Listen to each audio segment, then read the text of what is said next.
I have a particular, not just a fondness, but a love for first responders. So I've been looking forward to this day for a very, very long time. And the reason behind that will be made clear in just a short moment.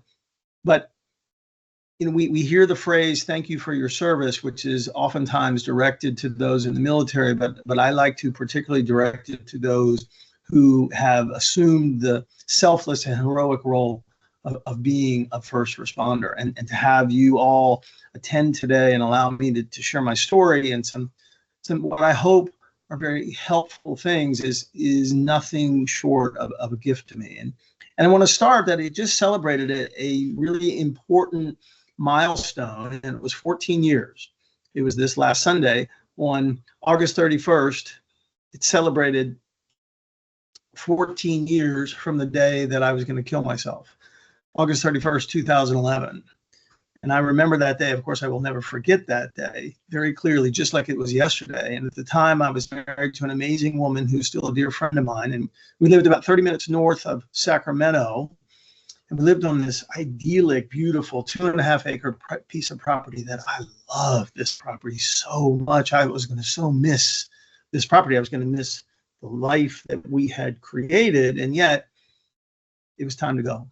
And so I woke up on that morning, sat down at the computer, and I typed out this last communication to my then wife, Deanna, to my friends and my family. Dear Deanna, I have decided that the time has come for me to go. I am choosing to end my life so I can be free of the pain in my heart and soul, the betrayal of my mind, and the depth of self-hatred that I feel. I have become the burden I wish I never would and a drag on those around me. I am a damaged shell of a boy, not yet close to what a man should be. Everyone will be much better off without me. I am so very sorry, David. And some of the things that I'll share today are very different. And some of the things that I'll share today are things that I don't hear being talked about, but I believe need to be talked about. And one of them is that on that day, I wasn't going to kill myself because of what I was thinking. I wasn't going to kill myself because of what I was feeling. I was going to kill myself because of what I believed. And that's an important point to me, because the reality is there's nothing that we do in this life, from the coffee that we choose, to the vocation that we choose, to the mate that we choose, to where we are in this moment. Everything is traced back to a belief. And if we want to change behavior, we need to change belief. And on this day, what I believed to be true was that I was worthless, I was useless, I was stupid, I was pitiful, I was grotesque, I was ugly, I was unwanted, I was unworthy.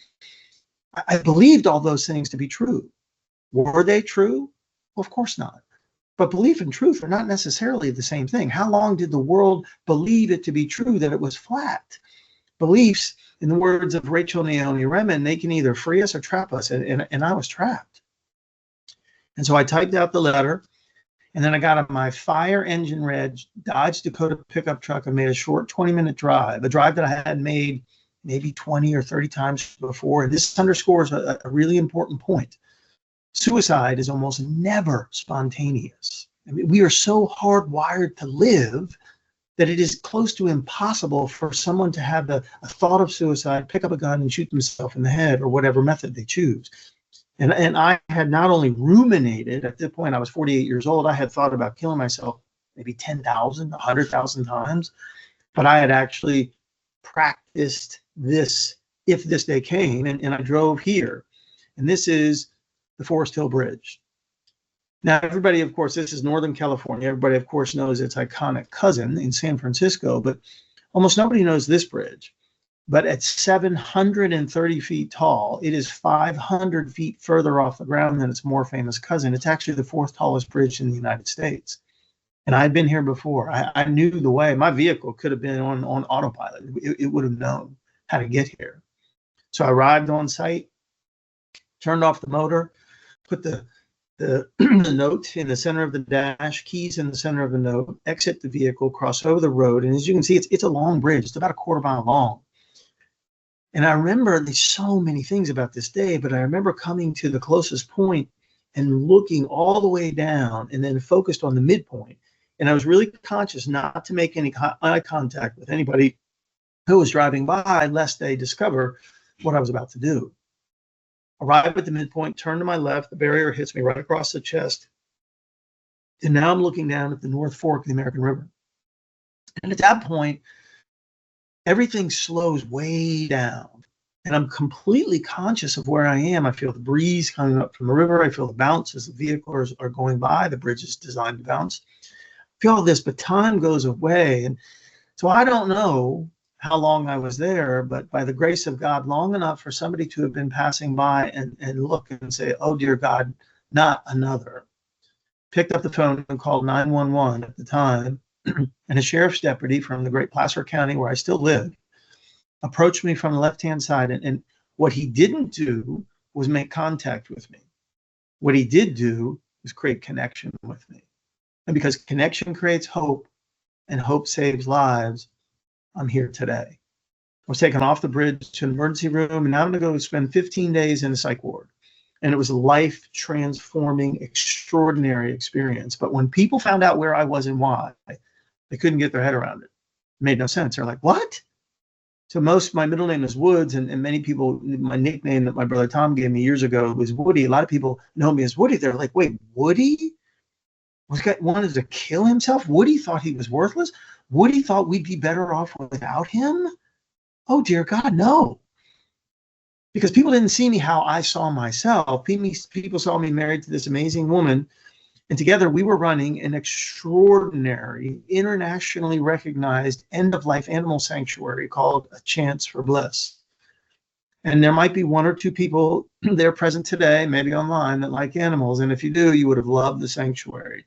And it's really all because of the mama bear heart of my former bride, Deanna. This place was truly extraordinary. We had as many as 100 animals. We had 25 horses. We had 23 dogs, all of whom lived in the house. We had 9 potbelly pigs. We had goats and sheep and ducks and geese and bunnies and birds and turtles and fish and a donkey riding chihuahua named Dee Dee. We had this whole plethora of animals. And for an animal being to come to the sanctuary, they had to basically be unadoptable because we did no adoptions. We took the ones that nobody wanted, the dying ones, the sick ones, the blind ones, the deaf ones, the tortured ones, the abused ones. And they stayed with us until, as we like to say, they made their transition.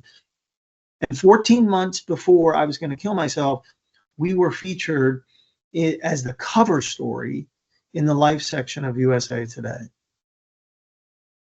But wait, dude, you're living like a nirvana experience. How in the world could you want and believe that you were worthless, how in the world could you find yourself on that place, on that bridge, looking over down 730 feet?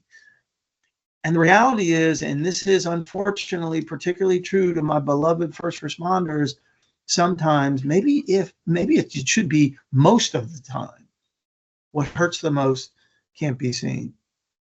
Great despair, horrific trauma, terrible tragedy, hopelessness, which is the most dangerous of all illnesses, can hide behind a forced smile, a distracting joke, or in this case, a seemingly perfect and ideal life.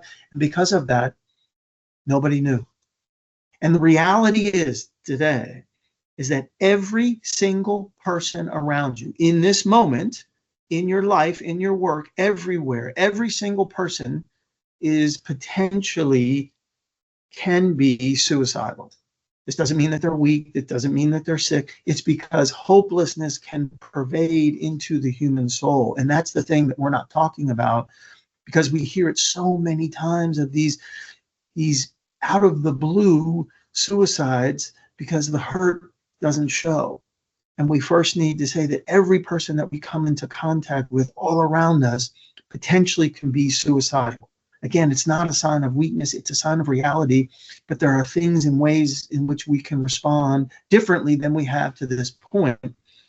And what I've done in the last 14 years is to share my journey, which continues away from mental hellness, and it is a mental hellness, to a space of mental wellness, a space of mental health, a space really of hope. And the first thing that I want to share is like, dude, what happened? What in the world could have you go from USA Today to the Forest Hill Bridge? And it is the thing that unfortunately first responders know all too well, is this thing called trauma. And trauma can kill. And I'm a freak around definitions and quotes, so bear with me this morning. But I always like to say, okay, what is trauma? And the Cambridge Dictionary says it's severe and lasting emotional shock and pain caused by an extremely upsetting experience. Well, that's what you do. Like this is your whole life right there. Like that's it. And I think what happens is, unless we're able to process trauma, unless we're able to release trauma, unless we're able to dissipate trauma, it will eat you alive. And for me, it was the trauma that was put into me at a young age was two things. One, I lost my father to cancer when I was just 7, and I'm 62, so this was in 1970. That was traumatic. But even more horrifically was when I was 12, as a new Boy Scout, I was initiated in the worst possible way by a heathen when I was brutally and sadistically sodomized and raped on repeat occasions. And every time this devil incarnate did these things to me, he would say, David, now don't forget, these are initiations and all the boys go through it, but we never talk about it. And a child of the 70s, if you were told it as an adult to not talk about something, you didn't talk about something. And I've always thought, what it's not just this, what the definition says of trauma, not just that I've experienced, but unfortunately what you experience day after day after day. It's what Jane Levy puts it into an even more powerful illustration, in which he says trauma fractures comprehension as a pebble shatters a windshield. The wound at the site of impact spreads across the field of vision, obscuring reality and challenging belief. There's that word. What I believe to be true is trauma creates belief. Belief initiates thought. Thought gives rise to emotion. Emotion drives action. I mean, that's the chain. That's how it works. And so I'm growing up and living life, but I have this. And I found a quote by Maya Angelou who really puts the answer to, David, what happened?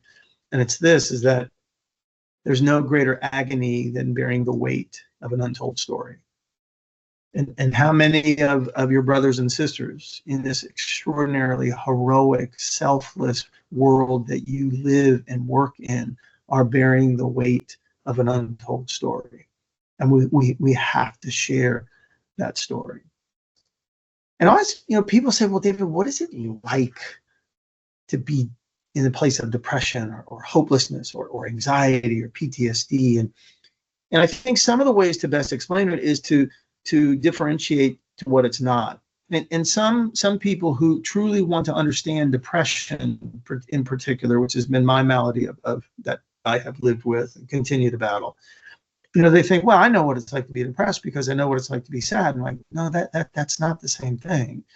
And I get a chance to work with kids all the time. And I asked these kids one day, second graders, I said to the kids, hey, do you think, is there a difference between sadness and depression? And they looked at me like I was an idiot. And one little boy jumped up and he gave this answer, in which he said, yeah, when you're sad, you usually know why, but when you're depressed, you don't. And I hugged that child. And I said, son, I've never in my life heard a better explanation of what it's like. And his brilliant wisdom is really, it doesn't make sense. Not his wisdom, the condition. Dude, what in the world would you have to be depressed about because your life is perfect? I don't know. I don't know what is having me feel this way. But I do now, trauma, but it's just the whole thing. One, there is the universality of the possibility that people can become suicidal. Doesn't mean they're weak, doesn't mean they're stupid, doesn't mean we need to realize this. It's not just a certain type of person. It can impact anybody. And so our compassion and mercy, and what I'm going to suggest in a little bit, in a desire to create connection, we got to share it with everybody. And when people get into this place of depression, and you think, well, man, tell me what it's like. And you're like, I don't know how to. This is why. And then you add to it with the great chef David Chang, who battles bipolar, when he says, when you're depressed, you're convinced that everything you think is true. Again, not because you're stupid. It's because this thing is so freaking compelling to create this belief set. Remember, trauma creates belief. Belief initiates thought. Thought gives rise to emotion. Emotion springs forth action. That's how it is. And so what we need to do, we got to process trauma to create a different belief set so we can think and feel and do differently. And to put it in one other part, and again, the animals that came to us they had not had an easy road. So this is, we say, what's depression feel like? It feels like this. This is Winston. So Winston's a Boston Terrier. We had lots of Boston Terriers.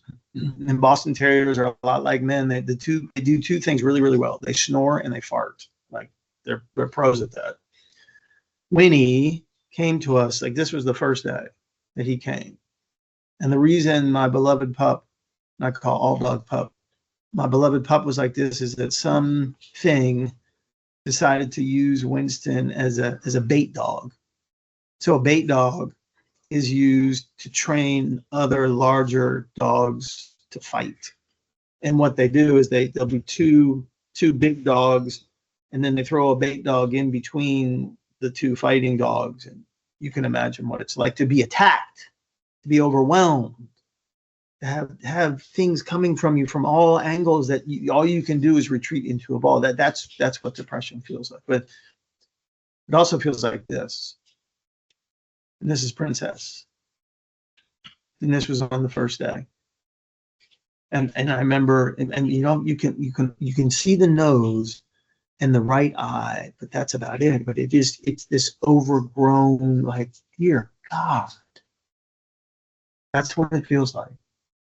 But the challenge, the problem is this is what it feels like, but we don't get to see this. A lot of times that person, man, they look like $1 million from the outside.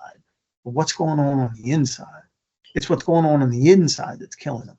It's what's going on in their soul. It's what's going on as a result of the beliefs that have been initiated most always by something traumatic. And realize trauma doesn't know time. Trauma will remain until it's confronted and processed and released. Whatever the trauma is, it doesn't matter. And ultimately, people say, and I've had people say to this, well-meaning, well, just be happy. We'll realize that the great Andrew Solomon in his TED Talk put it in beautiful words. He says that the opposite of depression isn't happiness, it's vitality. In the space of depression, in the space of hopelessness, you do not want to live. Like making it through every day is a Herculean task.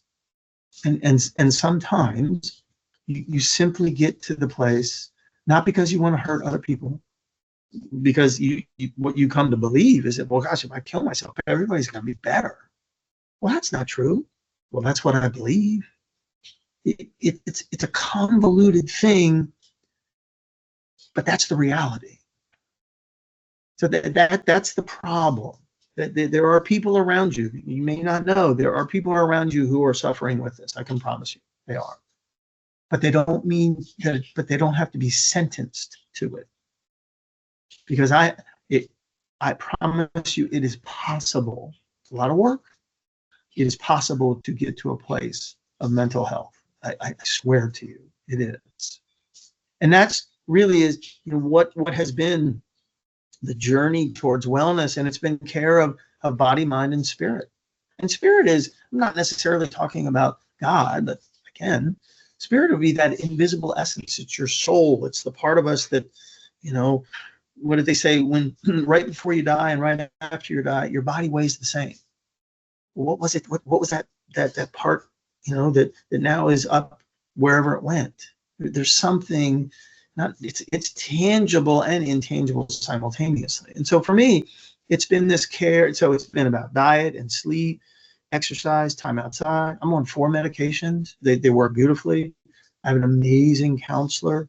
I have participated in group therapy. I have my own spiritual practice, but I also do something that might be a little surprising to you.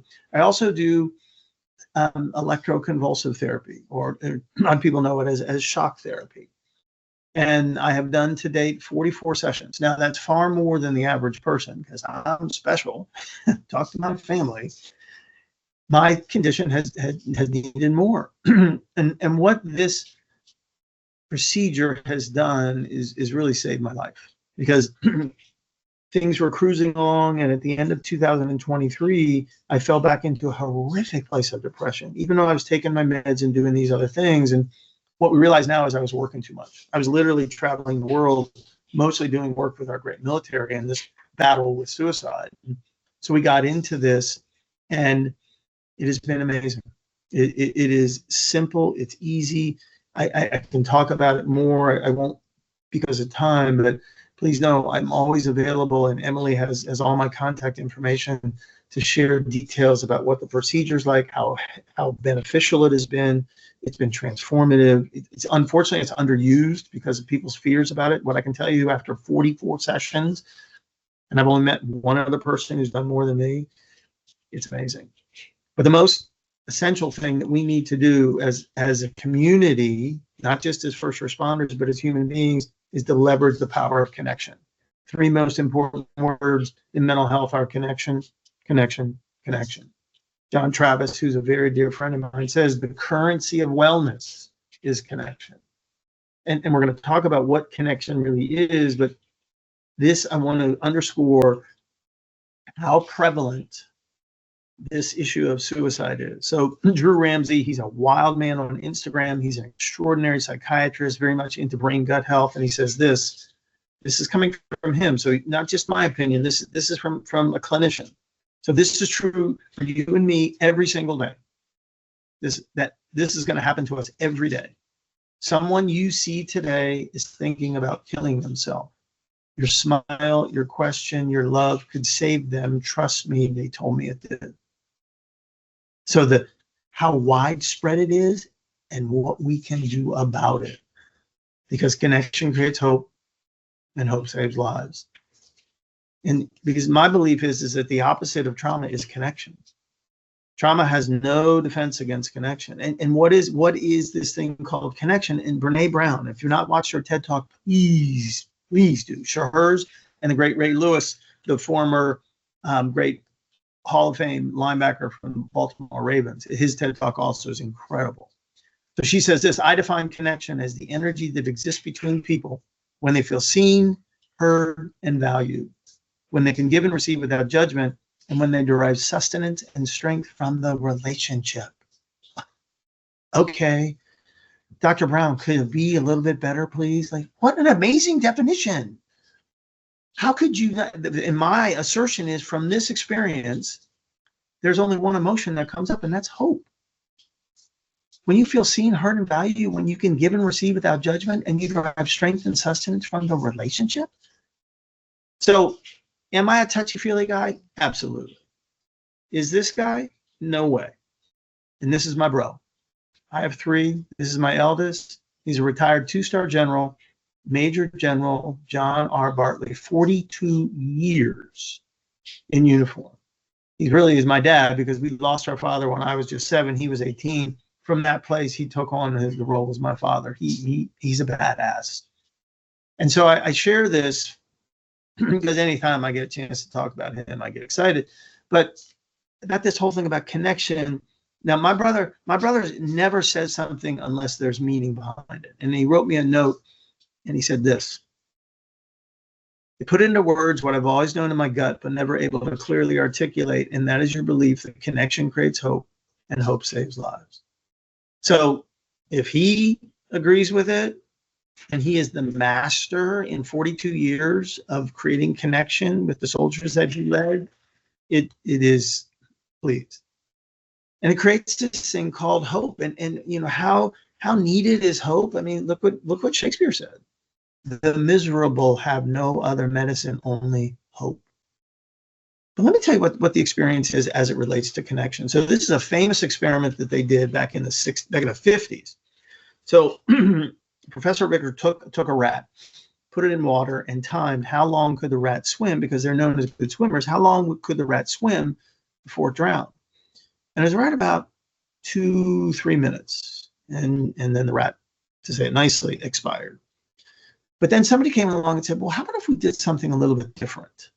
And so they set up the same basic parts of the experiment, had the water container, put the rat in it, but right at the point where the rat looked like it was going to succumb and was going to drown, they took the rat out of the water, still alive, dried him off, held it, connected with it, put it down on a solid surface, gave it a chance to catch its breath, relax, just to be, and then put it back in the water to see, well, how long could it swim after that? You know how long it could swim? You can look it up. 60 hours. 60 hours.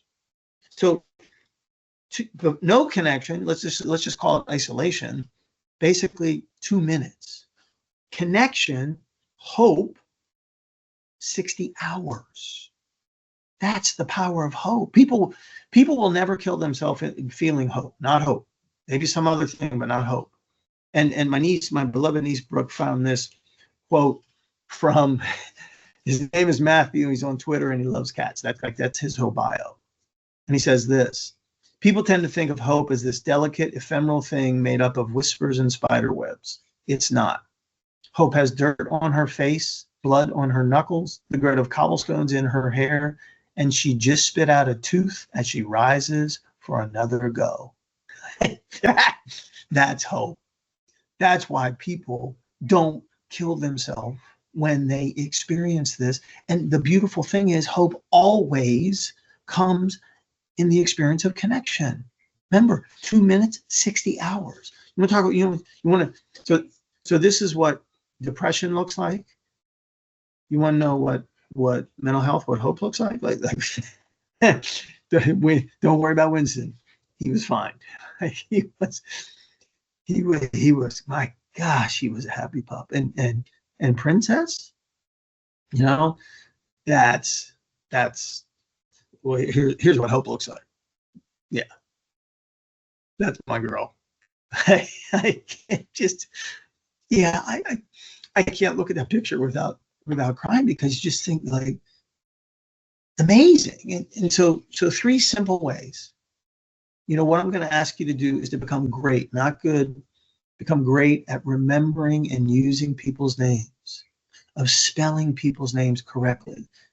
The Robins who do it with a Y, make sure you do it. The Michelles with 1 L, make sure you do that. The Sarahs with and without an H, make sure you do that. The Michaels who prefer Mike, and the Davids who prefer Dave, and the Thomases who don't like Tom, just be mindful. The unique names that have a kind of an interesting pronunciation, practice it. Say, am I saying it right? Just give the gift of that. So one of the pups that came to us was another Boston Terrier, and she had been given up and was old. And when we went to the animal shelter to pick her up, our dear friend, Dr. Margaret Hunt, the veterinarian, says, I've named her Ruth. And I remember thinking, because I'm goofy, like, well, that's not maybe the most creative name in the world. And thankfully, life kept my mouth shut, because then without us asking, Dr. Hunt shared with us that she had named her Ruth because she wanted her to have respect, understanding, truth, and honor. And every time we remember somebody's name, we give them an experience of Ruth. It is an obvious sign of respect. We're seeking to understand them. We want to know the truth of who they are, and we are honoring their presence. We are connecting with them and giving them an experience of hope. Next time you go into a gas station, the person who's standing behind the counter, they know their name. They do. The name tag, that would be for us. Be the one person, maybe out of 100 that come in, that you actually call them by their name. Try it. See what it's like. I can promise you I do it every single day. It is amazing. So the next thing is expression. We got to let people know how we feel. And I love these three quotes. William James is considered to be the founder of American psychology, that the deepest principle in human nature is the craving to be appreciated. Feeling gratitude and not expressing it is like wrapping a present and not giving it. And I love this with Mark Twain talks about the mutuality of connection.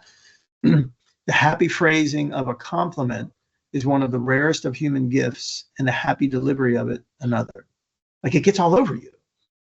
And so the magic weapon of my brother in all the years of command was his writing these handwritten notes. And I won't go through all these because I want to make sure I get through everything. And you'll have the PDF of this entire presentation.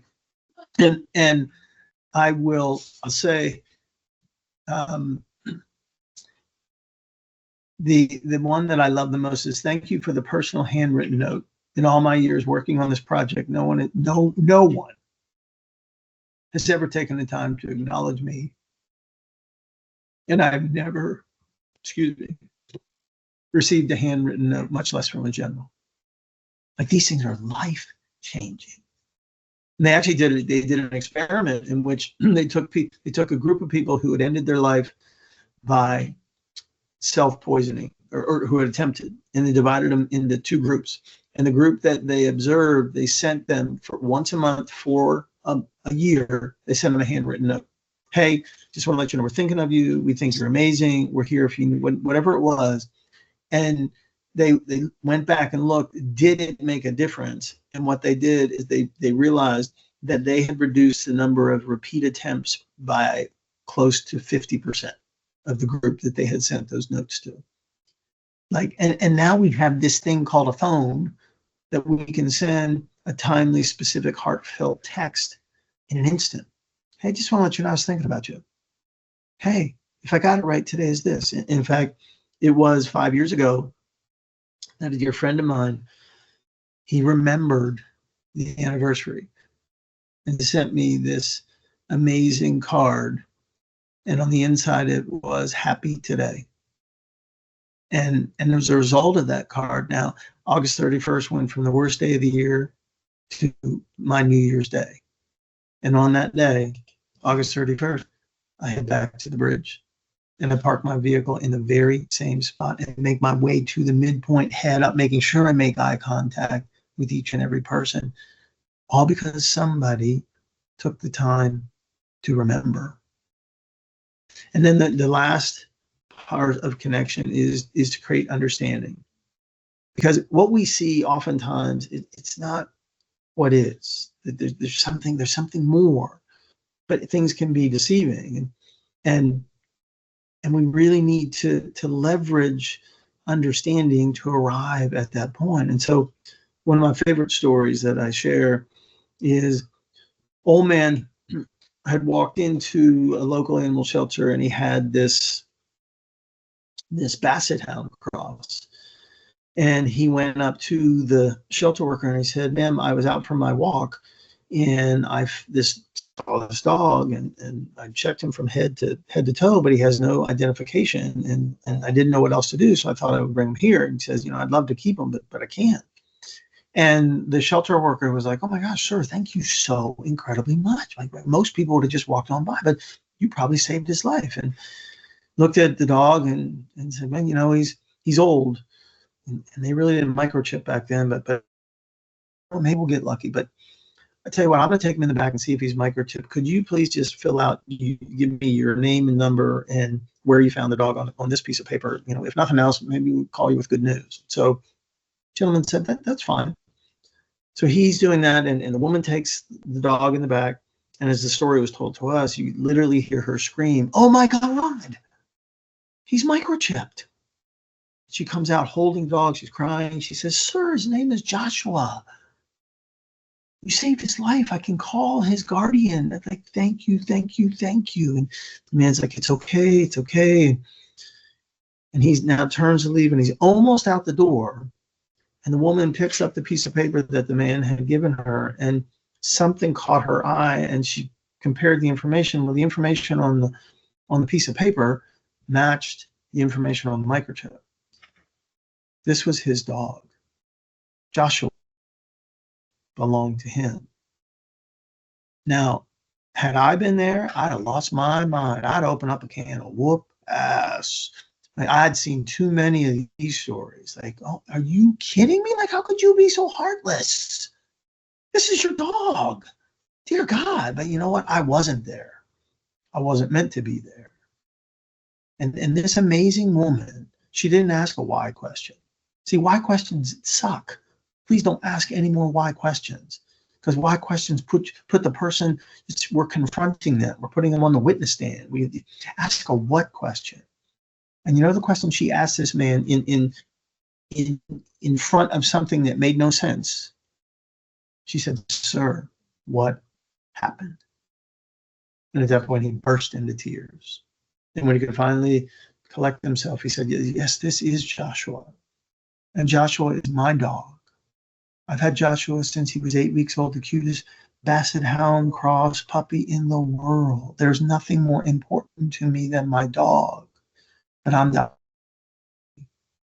In fact, I have to go to a hospice facility tomorrow, and they won't let me keep Joshua. And I knew if I brought Joshua here and told you the truth, you'd put him to sleep.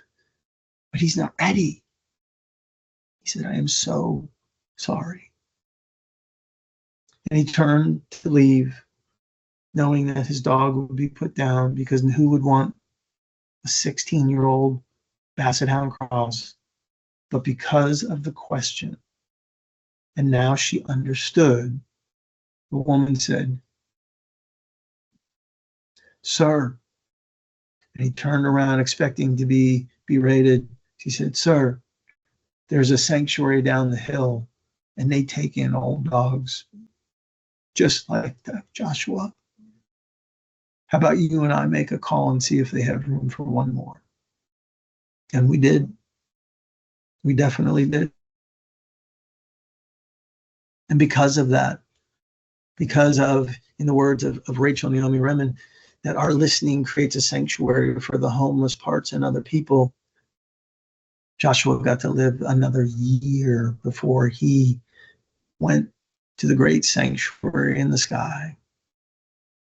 Now, the last thing that I want to talk about quickly is this thing about signs. We need to move away from this. Now, these are what we're taught to look for when it comes to suicide, but the reality is these are almost never there.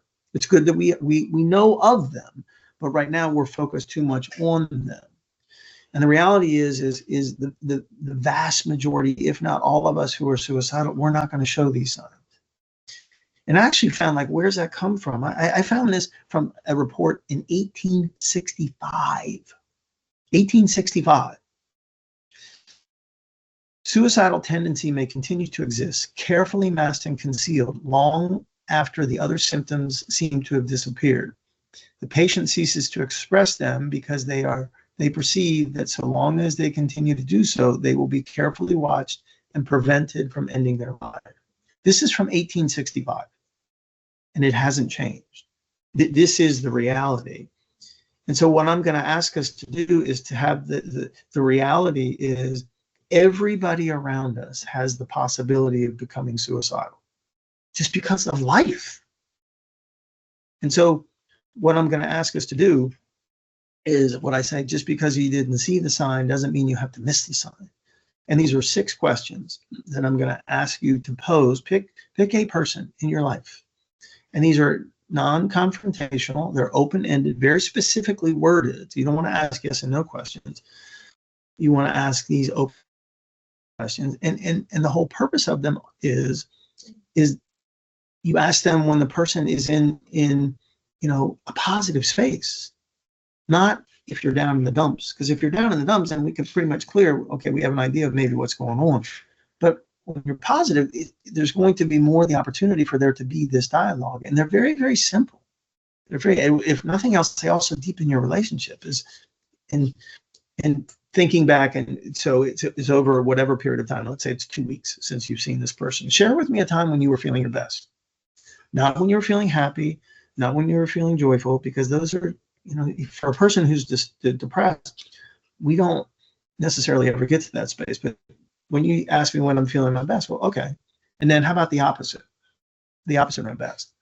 And then if you could change one thing about we're going to use 2 weeks hypothetically, what would it be? And then over the last 2 weeks, you realize a time that it would have been nice to have somebody to talk to or an extra pair of hands, and something that you didn't say that would have been good to say. And this last question is the second question after the officer asked me 2 questions.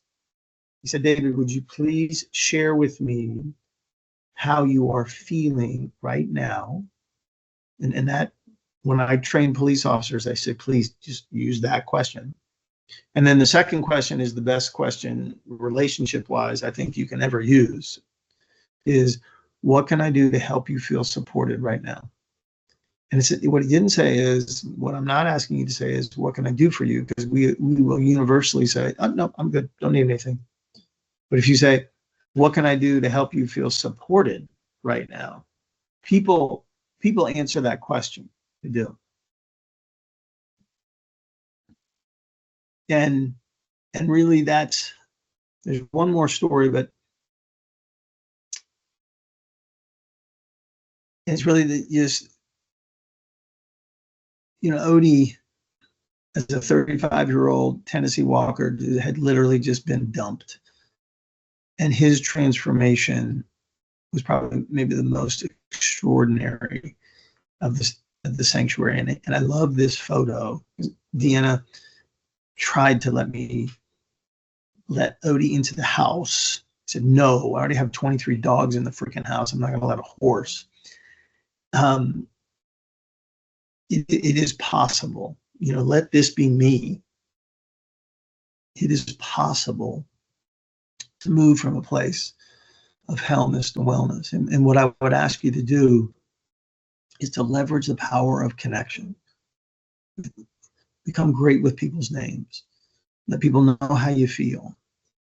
Leverage curiosity to create understanding, create the space where somebody can tell their story and deepen it, and give each and every person this experience of hope.